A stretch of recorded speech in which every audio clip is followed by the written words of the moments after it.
Alrighty. Here we go. Ready when you are. Contact.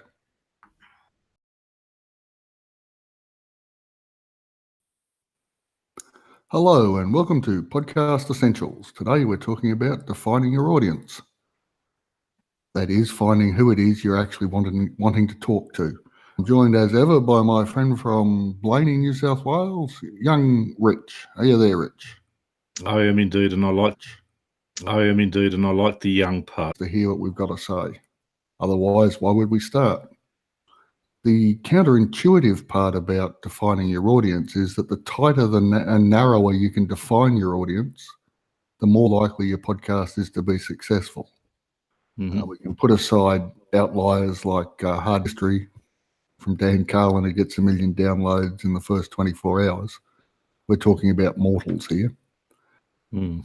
And the thing with podcasting is because it is so intimate and people can find a show on any topic that they're interested in, the tighter and more defined we can, in our minds, see what our audience looks like, the more likely we are to find those people that are looking for what the content we're producing. Let me give you probably an example from World Organic News. When I first started, I just thought anyone who's interested in organic farming, food, gardening, alternative energy, renewable energy, geothermal energy, tiny houses, I'll cover them all. And I had some success, but, not what it could be. Then about 6-8 months ago, I narrowed it all down, realised I'd been doing it anyway, in the topics I was talking about, to a 6-word vision for the podcast and the blog. So it became decarbonise the air, recarbonise the soil. So while it has a climate change focus, it's also based on regenerative farming and how we can actually improve the food system by improving the soil. Mm. And by doing that, my numbers have just gone up, not skyrocketed, but steadily.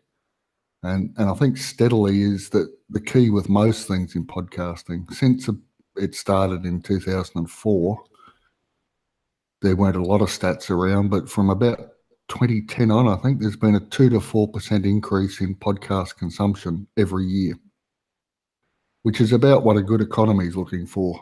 Stable growth without sort of fluctuations and booms and busts. Mm.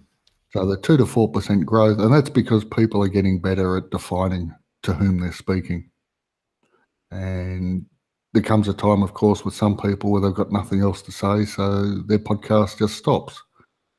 But I think if you've got the right niche, as they call it, and can talk into that with value for the people that are listening, you'll keep going and you'll find there's depths that you hadn't thought of when you first started.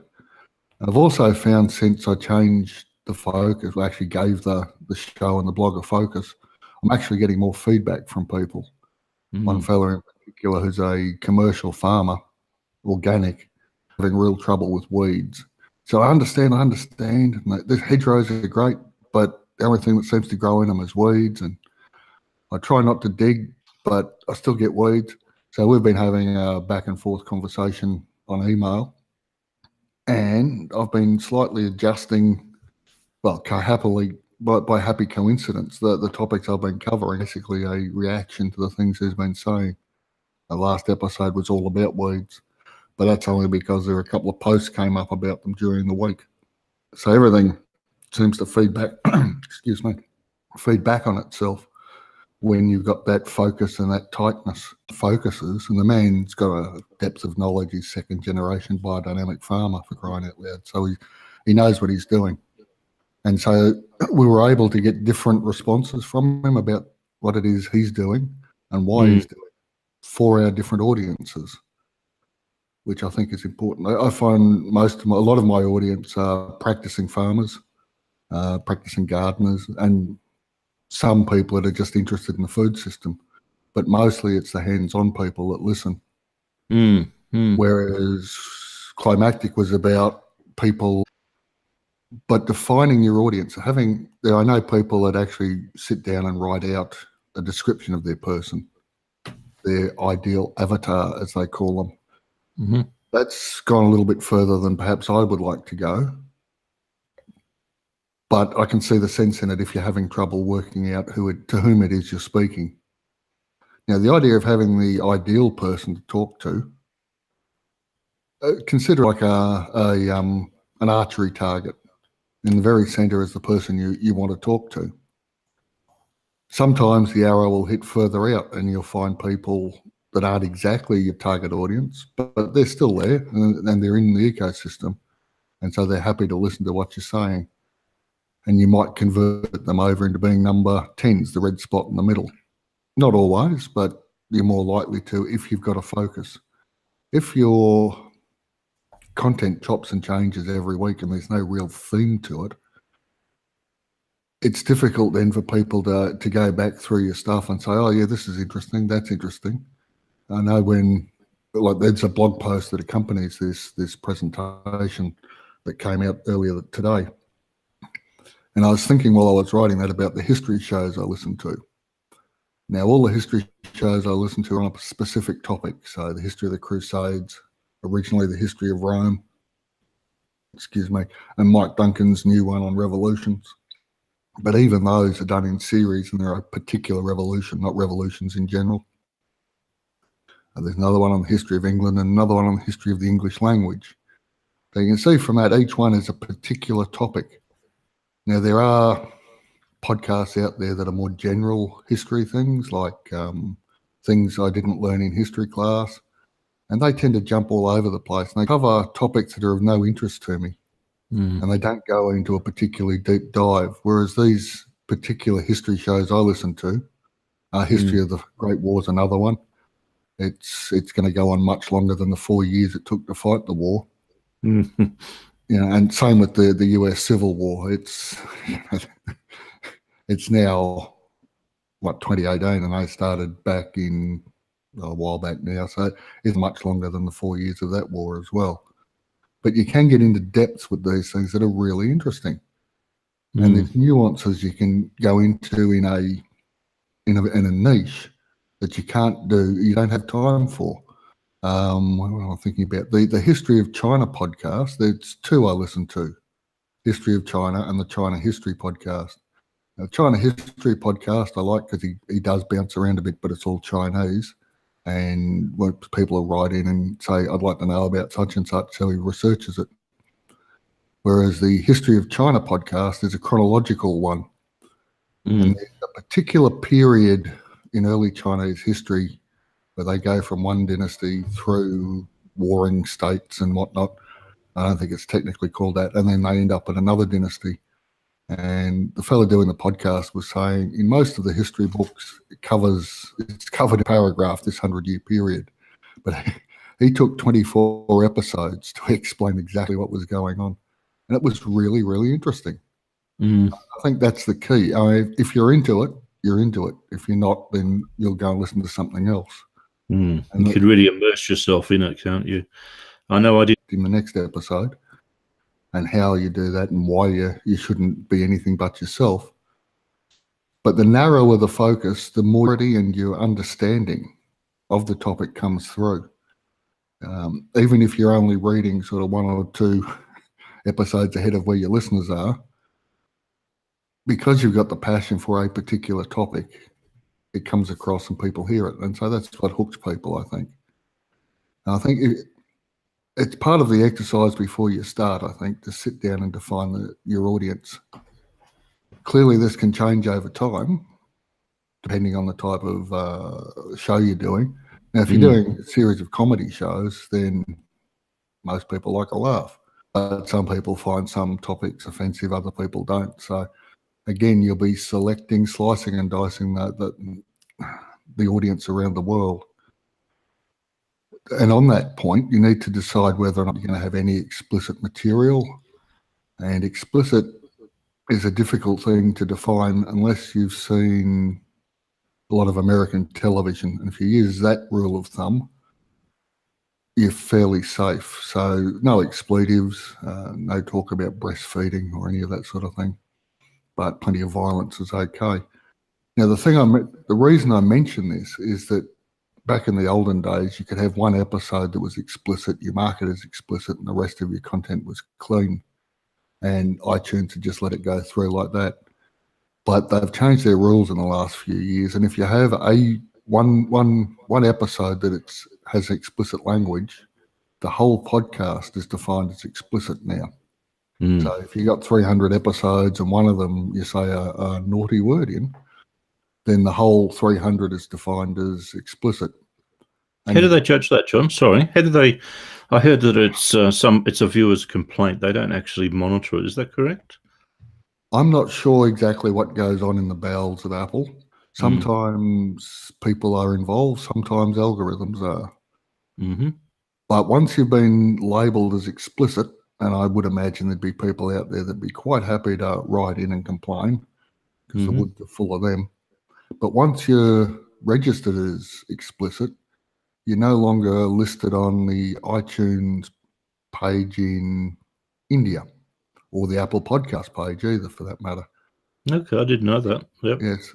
So that's 1 billion people that you're suddenly not able to reach. Now, if your niche doesn't include anything to do with the subcontinent, well, maybe you're not going to be concerned. But maybe there are people out there like, I know there's a few Indian states that are attempting to turn their whole agricultural industry organic. So clearly they're in my target market. Yeah. Even if, and the spread of mobile phones through India is quite phenomenal. And the Google Podcasts app probably is more used there because it's mostly Android. But I don't see the need in cutting out a sixth or a seventh, depending on what the numbers are up to now, of the population of the world, and stopping them listening to, making it difficult for them to find my show. I'm sure there's workarounds, but as a general rule of thumb, most people aren't going to bother with those. So think carefully about that, because that's unless that's the particular niche you're after, where your interviewing style will have lots of expletives in it, or you're just going on a rant and letting fly. And even those shows have their places. That's just not my style. And it's the style and the target audience really need to match up together to some extent. Otherwise, people aren't going to connect. And people will know fairly. Like you can tell within sort of half a minute whether or not a particular podcast is for me. And I'm sure that's the same with other people as well. So having really long 2-minute intros of music or sound or whatever before you get to the content's probably not a good idea on that matter, which I think we've covered in previous episodes. So think carefully when you're defining your audience and also the name of your show so that the two interconnect. Otherwise, there's no, if your show's called one thing and the content's a little bit off from that, people will be disappointed because it's not what they expect. And most of the time I find people nail what they're talking about and what they've named their show. Although even that can be a bit tricky. Dave Jackson was talking about a client he had who came up with the name of After the Darkness, which sounded like an interesting show. And then he asked all his friends, asked a few people what they thought it was about, and they assumed it was about ghost stories. And he went back to the podcaster and said, "What's the show about?" "Oh, it's After I Went Blind." And you can see, After the Darkness, it's got that artistic feel about it, and you can, from his point of view, that made a lot of sense. And I think they changed the name of the show to After I Went Blind, and then everyone understood exactly what it was about.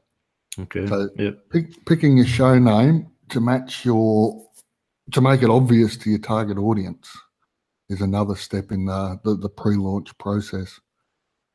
And if you've missed all that and you've launched and all the rest of it and you've been going for a couple of years, you can actually relaunch. It's not a difficult thing to change the name of your show.